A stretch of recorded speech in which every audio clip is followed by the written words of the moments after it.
Coucou, bienvenue à toi, bienvenue dans ma cuisine où j'enregistre cet épisode de podcast qui est désormais filmé et disponible sur YouTube. Donc bienvenue sur le podcast Désencombre ta vie. Aujourd'hui, je vais partager un sujet que je trouve intéressant parce que vous êtes nombreuses à me dire que vous aimez bien suivre mes contenus parce que je vous donne la pêche, parce que je suis dynamique, parce que j'ai de l'énergie. Et c'est vrai, je ne peux pas le nier, je suis quelqu'un qui a de l'énergie. Et je me rends compte que par mes contenus, j'arrive beaucoup à tirer les gens vers plus de motivation, plus d'action, etc. Donc aujourd'hui, je vais partager mes astuces, des petits tips, des petits trucs que j'utilise moi-même et que j'appelle 3 conseils pour se lever du bon pied ou alors comment je les... Voilà, mes 3 conseils pour se lever du bon pied. C'est comme ça que je les ai intitulés. Mais en réalité, ça devrait plutôt être mes 3 conseils pour passer une bonne journée et pour en être contente de sa journée dès qu'on se lève le matin. Alors, je ne sais pas si, comme moi, tu connais, moi, il y a 10 ans, il y a 15 ans, j'avais des boulots salariés qui étaient très stressants. Je travaillais dans l'industrie, j'ai été dans le commerce, donc j'ai été cadre commercial pendant longtemps, j'avais des objectifs, j'avais parfois du management et en fait, j'avais toujours du stress, j'avais énormément de stress du boulot. Et je sais que quand je me couchais le soir, je me refaisais ma journée en fait dans la tête. Et quand je me levais le matin, souvent je me levais avec une boule au ventre, avec une angoisse de me dire « Oh mon Dieu !» Je me rappelle très bien ce que je me disais. Je me disais « Mon Dieu, qu'est-ce qui va encore me tomber dessus aujourd'hui ?» C'est horrible parce que c'est vraiment ce que je me disais. Et après, quand je me couchais le soir, je me disais « Bon, voilà ce qui m'est tombé dessus, mais finalement, je m'en suis sortie avec l'aide de ci, de ça, de l'univers, de la chance, d'un collègue, de machin. » Et puis, c'est vrai qu'au fur et à mesure des années, je me suis dit « Je ne vais pas vivre toute ma vie à me dire qu'est-ce qui va me tomber sur la tronche ?» Qu'est-ce que je ne mesure pas, sur quoi je n'ai aucun contrôle, qu'est-ce qui va m'apporter du stress et qui ne dépend pas de moi. Parce que clairement, je n'étais pas la chef d'entreprise, je n'étais pas maîtresse de mes objectifs. Peu de choses en réalité dépendaient de moi. Oui, quand je vends quelque chose, ça dépend. Allez, en grande partie de moi-même, mais pas seulement, puisqu'on vend à un client. Mais je trouve que j'avais trop de stress indépendant de mes actions. Et moi, tu le sais, je suis une femme d'action. Je suis une femme qui aime prendre ses responsabilités. Moi, j'aime beaucoup prôner le fait qu'il faut prendre sa responsabilité individuelle. Et j'en suis venue à me poser des questions au fur et à mesure des années, dans mon parcours de vie, de désencombrer ma vie, dans mon chemin de développement personnel. J'en suis arrivée à me dire, qu'est-ce que je peux faire pour être en joie dès le matin, dès le moment où je me lève. Le réveil sonne, ne pas avoir une angoisse et cette boule au ventre. Et en fait, en y réfléchissant, je me suis dit, je vais faire un sujet de podcast là-dessus. C'est donc les 3 conseils que je vais te livrer. Donc maintenant, je t'ai fait un petit peu l'introduction pour que tu saches de quoi je vais parler. Donc mes 3 conseils pour se lever du bon pied, pour passer une super journée, ils sont très simples. Le premier, c'est avoir un bon temps de sommeil. On pourrait trouver ça bateau. On pourrait se dire, oui, c'est logique, faut dormir longtemps. Il n'y a pas que faut dormir longtemps. Premièrement, il faut dormir suffisamment de temps en fonction de tes besoins. Je te donne mon exemple. Moi, je suis quelqu'un qui a besoin de dormir 9 heures par nuit. 9 heures, je suis au taquet. 8 heures, ça passe. Moins de 8 heures, c'est pas possible. Et depuis au moment où j'enregistre ce contenu, on est en janvier 2023, donc ça fait 14 mois. Donc j'ai commencé en novembre 2022, j'ai commencé à me dire je dois reprendre le contrôle sur mes nuits. Donc j'ai des enfants petits, mon fils qui n'a pas fait ses nuits pendant longtemps, qui a des grosses difficultés de sommeil. Donc j'ai accumulé énormément de retard de sommeil. Et un jour je me suis dit il faut que je reprenne le contrôle là-dessus, c'est-à-dire que je reprenne le contrôle de mon temps de sommeil. Moi c'est 8h à 9h. Donc c'est bien simple, si je me lève à 7h le matin, je n'ai pas le droit avec moi-même, c'est moi qui me fixe ce droit. Je n'ai pas le droit de me coucher après 23h. Alors oui, ça m'arrive quand j'ai des coachings de groupe, dans mes programmes en ligne, les programmes de formation que j'offre, donc désencombrer sa maison et devenir home organizer, je fais des coachings de groupe très souvent, en semaine, le jeudi ou le mardi. Donc le coaching étant de 21h à 23h, c'est sûr que je ne peux pas me coucher à 23h. Souvent, je décompresse un peu, je me couche à minuit, minuit et demi. Mais s'il y a un jour dans la semaine où je me couche à minuit ou minuit et demi, les autres jours, je vais me coucher plus tôt et je vais dormir les 9 heures et non pas 8 heures. D'accord, je vais dormir les 9 heures. Donc moi, je sais qu'il me faut 8 à 9 heures. Donc, ce n'est pas compliqué. En dehors, des fois, j'ai mes coachings de groupe ou des coachings avec des clientes. Mes coachings clientes, pareil, 21h à 22h, point. À 22h15, je suis dans mon lit. 22h30, j'éteins. Je lis un petit peu, j'éteins. Donc, qu'est-ce que ça veut dire? Ça veut dire que déjà, il faut que tu identifies le temps de sommeil dont tu as besoin. Comment l'identifier? C'est bien simple. Tu essayes pendant un mois, par exemple, si toi c'est 7 heures, parce que la plupart des Français c'est plutôt 7 heures. Si toi c'est 7 heures, pendant un mois, tu te forces à t'endormir, à te coucher à la même heure et à te réveiller à la même heure, sans les écrans. C'est vraiment j'éteins et je ferme mes yeux. C'est pas je me mets au lit et je fais 2 heures de téléphone. Hein. C'est je me mets au lit à, je sais pas moi, à minuit et je me lève à 7 heures pendant un mois. Et pendant un mois, il faut que tu vois, est-ce que le matin quand tu te lèves, tu arrives à te lever? Est-ce que tu as envie de mourir quand ton téléphone il sonne? Ou est-ce que tu dis ouais ça va, c'est tranquille? Et là, si c'est tranquille, ça veut dire que tu as besoin de 7 heures. Par contre, si comme moi, tu dors 7 heures pendant juste 3 jours et que tu as l'impression que tu vas mourir quand tu te lèves, ça veut dire qu'il te faut plus. Donc déjà, on n'est pas habitué à se dire qu'il nous faut un temps de sommeil minimal. Au-delà du temps de sommeil, il y a autre chose d'important, il y a la qualité du sommeil. Il y a beaucoup de gens, moi j'ai une amie proche de moi qui a des gros problèmes, la moitié de mes amis d'ailleurs, autour de moi, qui ont des gros problèmes de sommeil, problèmes d'endormissement, problème de réveil et elles ne peuvent pas se rendormir, problème du cher mari qui ronfle ou qui a du bruxisme et qui fait réveiller la femme, problème soi-même de choses qui gambergent, etc. Donc déjà, au-delà du temps, il y a la qualité. Voir comment tu peux améliorer ta qualité de sommeil. Alors, ou tu vires ton mari s'il ronfle, ou il a un appareil, etc. Mais ça fait du bruit. Bon, il faut trouver une solution, mais il faut dormir. Donc ça, c'est le premier conseil. Pour se lever du bon pied le matin, en fait, c'est être reposé. Voilà, c'est pas compliqué. C'est plein de bon sens, ça te paraît logique, mais je connais peu de gens autour de moi qui dorment ne serait-ce que 8 heures ou 7 heures par nuit, toutes les nuits, qui se couchent à peu près tout le temps à la même heure et qui ne s'endorment pas avec les écrans, qui ont une bonne qualité de sommeil. J'en connais très peu. Donc voilà pourquoi ça c'est un premier conseil. Deuxième conseil, préparer sa journée la veille. Qu'est-ce que je veux dire par là? Je le dis souvent dans les conseils, il y a quelque chose que moi j'aime beaucoup appliquer, c'est préparer mes affaires la veille. Alors déjà, dans préparer mes affaires la veille, je prépare mes habits. Je prépare les habits de mes 2 enfants. Je range intégralement ma cuisine, je lave mon évier, je mets tout au lave-vaisselle. S'il faut, je lance le lave-vaisselle, je lance la fabrication de mes yaourts. Je veux qu'en fait, quand je me lève le matin, ça soit de la joie. C'est-à-dire que je rentre dans ma cuisine, je rentre dans mon salon.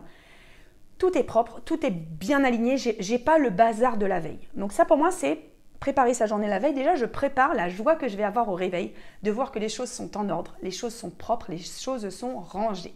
Ça, c'est une première chose. Ensuite, c'est gagner du temps le matin. Je me lève, je ne me dis pas il faut que je prépare ma gamelle, il faut que je prépare le goûter des enfants. Mince, est-ce que j'ai fait les affaires de piscine pour la grande? Est-ce que le petit il a ses affaires, ses chaussures qui sont bien nettoyées? Est-ce que moi, mon pantalon noir que je voulais mettre, il est repassé? Sachant que je ne repasse jamais. Donc voilà, ça déjà, je trouve que ça m'ôte une énorme charge mentale. Donc je fais tout le soir. Il faut savoir que le soir, tout le rituel là que j'ai dit, allez, ça me prend peut-être 15 minutes. Je mets un petit podcast, je me mets à ma cuisine, allez, peut-être entre 15 et 30 minutes pour tout préparer. Au moins, je prends mon temps, je réfléchis à ce que les enfants veulent, ce qu'ils préfèrent pour le goûter. Ça évite de faire les choses à l'arrache le matin, d'oublier la gourde du grand, le truc du petit, le machin. Donc, préparer ses affaires la veille, ça passe déjà par, je dirais, la logistique. Ensuite, ça passe par autre chose. Ça passe par, quand je me couche, je vide toutes les choses que j'ai accumulées dans la journée. C'est-à-dire, je me vide la tête. Alors, il y en a pour se vider la tête qui vont avoir besoin d'écrire 5 minutes dans un journal. Moi, ce n'est pas mon cas. Il y en a qui vont avoir besoin de préparer leur journée du lendemain. Et moi, c'est ce que je fais. Alors, il faut savoir, tu le sais sûrement, je ne suis pas adepte des to-do list à rallonge où on marque 34 choses. Parce que moi, pour moi, ça m'a toujours stressée. Moi, ce que je fais, c'est que la veille, je regarde mon planning du lendemain. Qu'est-ce que j'ai prévu? Par exemple, je tourne ce podcast un mardi. Hier, j'avais regardé qu'aujourd'hui, j'avais des vidéos à tourner. Donc, j'ai 2 podcasts à enregistrer, une autre vidéo à enregistrer et j'ai 2 coachings avec des clientes. En fait, je me mets en situation de me dire, voilà, comment je vais organiser ma journée. En réalité, j'ai déjà un planning qui est organisé comme ça. Je sais chaque tranche d'heure quand est-ce que je tourne mes vidéos, quand est-ce que j'ai mes coachings avec mes clientes. Ça, c'est forcé, puisqu'elles doivent prendre rendez-vous. Mais en fait, ça me permet juste de me dire, voilà, je sais ce que j'ai demain, je ne pars pas dans l'inconnu. Je n'anticipe pas à me stresser, qu'est-ce que je vais dire? Non, parce que j'ai déjà tout préparé, je sais que tout est planifié.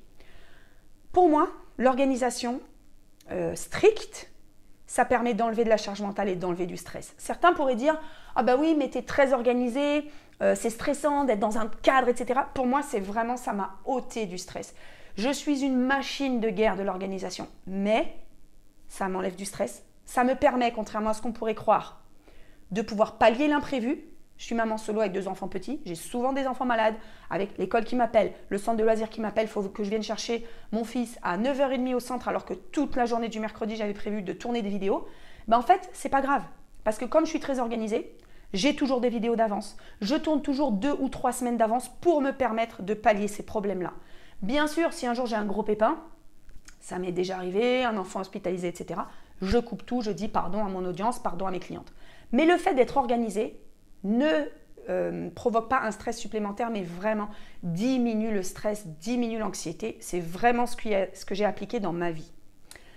Ensuite, quand on dit préparer sa journée la veille, donc je vais récapituler avant de passer au 3e point. Donc j'ai dit préparer la logistique la veille, checker son agenda la veille et se dire, c'est le 3e point du point préparer sa journée la veille, quelles sont les 3 actions principales que je vais faire demain. Donc pour moi, ça passe par ne pas faire de to-do list, se dire juste, peut-être j'ai un appel important à passer, donc bien sûr il faut lister tout ce qu'on a dans son agenda, mais il ne faut pas se dire 34 choses. Et je vais faire une lessive, et je vais faire le lave-vaisselle, et il faut que je passe l'aspirateur dans le salon, il faut que je lave la baignoire, il faut que je fasse les vitres, je dois aller à la laverie, je dois vider la poubelle du verre. En plus de ça, j'ai 2 coachings et 3 vidéos à tourner. Ça, c'est juste pas possible, parce que si on se dit ça, dans la tête, ça va tourner toute la nuit. Donc, je me fie et je reste fixée sur ce que j'ai dans mon agenda. Et si j'arrive à caser des petites choses en plus, faire tourner une machine, vider mon lave-vaisselle, tout ce que je ferai en plus, c'est du bonus. Mais je ne me l'impose pas dans mon planning et je ne me l'impose pas dans ma tête quand je me couche. Ok? Donc ça, c'était le 2e point, préparer sa journée la veille. Et ensuite, la 3e chose, donc le 3e conseil pour garder le moral le matin et pour être toujours se lever du bon pied, pour moi, il est très important, ce 3e conseil, il est, si tu te lèves le matin avec une boule au ventre, eh bien, accueille cette boule au ventre et pose-toi la question, à quoi elle correspond? Qu'est-ce que c'est que cette boule au ventre? Quand je dis ça, c'est aujourd'hui, qu'est-ce qui te tracasse? Quelle est la chose principale qui fait que tu te lèves le matin avec une boule au ventre? Pourquoi je te dis ça? Parce que en fait, c'est pas toujours très clair. Parfois, on va se lever, on va dire « Ah, parce que j'ai une journée difficile au travail. » Ok, tu as une journée difficile au travail. Va un peu plus loin sur « J'ai une journée difficile au travail. » Qu'est-ce que c'est? Est-ce que ça peut être « J'ai mon collègue qui me fait du harcèlement, qui me fait chier. » Désolé pour le gros mot. Ça peut être « J'ai un dossier avec un client, j'arrive pas à boucler ce dossier parce que le client est rude et j'ai pas les compétences. » Ça peut être « Ma chef me gonfle, j'ai horreur de travailler avec elle, elle est trop dure, on n'arrive pas à communiquer. » Ça peut être « Je rentre trop tard le soir, je vois pas mes enfants, ça ne me convient pas. » Ou ça peut être 1 milliard de choses. J'ai déjà donné 4 exemples différents qui sont mon travail est difficile ou j'ai peur de ma journée. Donc en fait, ce que je t'encourage à faire, si tu te lèves le matin effectivement avec la boule au ventre, ça peut être j'ai un manque de sommeil. Ça peut être j'ai un souci au travail. Oui, mais lequel? Tu as un souci de sommeil? Pourquoi? Et ensuite, une fois que tu as analysé tout ça, ça va être qu'est-ce que je peux mettre en place pour pallier cette chose? Qu'est-ce que je peux mettre en place dans mon quotidien pour améliorer la chose principale qui me bouffe la vie? Donc, si tu écoutes ce contenu, si tu vois cette vidéo sur YouTube, si tu écoutes ce podcast sur ton appli de podcast, je t'encourage à prendre 5 minutes et à te poser la question, quelle est la chose principale qui me gonfle en ce moment? Quelle est la chose principale qui me gonfle en ce moment? Et sûrement qu'il y a quelque chose qui va émerger. Moi, je ne peux pas croire que tu ne puisses pas y penser. Alors, tu peux ne pas en avoir. Moi, tiens, je vais faire l'exercice en direct. Aujourd'hui, quelle est la chose principale qui me gonfle? Franchement, il n'y a rien qui vient. C'est-à-dire que problème de sommeil de mon fils, j'ai réussi à trouver une solution. Mon manque de sommeil, je me suis mis une organisation carrée. Mon organisation boulot, professionnel, vie perso, vie pro. Ah, alors peut-être ça. Allez hop, je vais dire. Peut-être vie perso, vie pro. J'aspire vraiment à aller chercher mes enfants tous les jours à 16h30 et ne pas les mettre à la garderie. Ils y vont deux soirs dans la semaine, 2 sur 4. J'aimerais bien qu'il n'y aille plus du tout. Mais aujourd'hui, j'arrive pas à régler vraiment mon temps de travail. Enfin, à régler. C'est que j'ai une charge de travail importante et j'arrive pas à me dégager ça. Ça me créerait du stress. Donc je sais que ça me crée moins de stress qu'il soit 2 jours par semaine à finir à 18h, même si je n'aime pas cette solution-là. Mais ça me crée moins de stress que si j'allais les chercher à 16h30 et que j'avais 1h30 de travail en moins, donc 3 heures en moins par semaine. Pourquoi? Parce que je sais que quand ils arrivent ici, je ne travaille plus. Quand je passe de 18h à 20h30 avec mes enfants, je ne travaille pas, je ne réponds pas au téléphone. Je sais que ça me permet de ne pas travailler le week-end quand ils sont avec moi. Donc voilà, c'est un petit compromis que je fais, mais c'est vrai que j'aimerais encore améliorer ça. Donc moi, c'est une toute petite épine dans mon pied. Mais j'ai eu à en pleurer. J'en avais déjà parlé dans un épisode de podcast. Quand ma fille était en petite section de maternelle, elle allait à la garderie tous les soirs, lundi, mardi, jeudi, vendredi. Elle finissait à 17h30. Je la déposais à 8h le matin jusqu'à 17h30. J'en étais malade à en pleurer. Pour moi, c'était horrible. Je le vivais hyper mal. Je culpabilisais. Je me disais, elle est toute petite. Je ne suis même pas capable d'organiser mon temps pour m'occuper de ma fille. Enfin, c'était horrible. Pour moi, je le vivais très mal. Alors que dans les faits, il n'y a pas de maltraitance, il n'y a rien de grave. Elle était bien, elle s'amusait avec ses copines. Moi, j'allais à la garderie, à l'étude quand j'étais petite. Je n'ai jamais été malheureuse. Mais ça ne correspondait pas à ce à quoi j'aspirais. Surtout, ça me manquait de passer du temps avec elle. Donc ça, j'ai commencé vraiment à mettre en place des solutions et des changements là-dessus. Je voudrais aller plus loin. Donc, je t'ai donné mon exemple. Peut-être que ça va te parler. Quelle est ton épine dans le pied? Qu'est-ce qui est ta boule au ventre quand tu te lèves le matin? Ça peut être quelque chose de simple. Ça peut être, je suis trop dans le speed avec mes enfants, je leur crie dessus. Moi, j'ai réglé la solution. Très simple, c'est fou, mais complètement dingue. Ils se lèvent 20 minutes avant. C'est tout. Avant, je levais mes enfants à 7h20. Maintenant, je les lève à 7h. Mais ça m'a réglé tellement de choses. Le matin, on n'est pas dans le speed. Mes enfants, ils ne sont pas en train de hurler parce que moi, je leur dis dépêche-toi, dépêche-toi. Enfin, je ne dis pas dépêche-toi. Mais je disais allez, on se brosse les dents. Et surtout, le soir, mon fils est plus fatigué parce qu'il a dormi 20 minutes de moins le matin. Donc, il se couche une demi-heure plus tôt le soir. Comment n'y ai-je pas pensé plus tôt?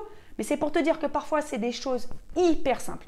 Donc, dis-moi en commentaire si tu me vois sur YouTube, quelle est ton épine dans le pied en ce moment? Et qu'est-ce que tu pourrais appliquer dans mes conseils pour te permettre de te lever du bon pied le matin et pour te soulager au niveau charge mentale dans ta journée? Si tu penses que ce podcast, que cet épisode pourrait faire une différence pour quelqu'un, pourrait aider une amie à toi dans son organisation quotidienne, envoie-lui s'il te plaît. Je voudrais vraiment que toutes les femmes et toutes les mères de famille, on puisse nous alléger la charge mentale. Je voudrais vraiment qu'on puisse désencombrer notre vie de tous les encombrants, de tout ce qui nous charge l'esprit, de tout ce qui nous met de la pollution, des nuages dans la tête. Ça, c'est plus possible. Il faut qu'on trouve des solutions pour arrêter ça. Pour information, si tu as envie d'aller plus loin, si tu aimes, que tu veux désencombrer ta vie, la simplifier, te remettre au centre de ta vie et surtout te projeter dans ta vie alignée, ta vie souhaitée. Sache que j'organise une retraite entre femmes. Tu auras tous les renseignements. Au mois de juillet, 5 jours, une retraite entre femmes dans un lieu magnifique qui s'appelle le Hameau de l'Étoile, avec une superbe piscine. Et cette retraite, ça sera du travail d'introspection, du travail de groupe, et aussi, et surtout très important, des temps de repos seul, avec de la marche en nature, de la méditation, des temps de repos avec toi-même. Donc c'est une bulle de douceur, une bulle de calme, de sérénité, et une pause bien méritée dans un quotidien où on est toujours à 100 à l'heure. Donc tu auras tous les renseignements en dessous dans la description. J'espère que ce contenu t'a plu, que ça t'a apporté de la valeur. Si c'est le cas, n'hésite pas à me noter sur tes plateformes de podcast, 5 sur 5 si c'est possible, sur Apple Podcast, à me mettre des commentaires sur Spotify, partout. C'est ce qui m'aide et c'est ce qui fait que les robots, les algorithmes puissent pousser en avant mes contenus. Je te remercie beaucoup pour ton écoute, pour ton soutien. Et puis je te fais des gros bisous. Je te dis à bientôt. Ciao, ciao!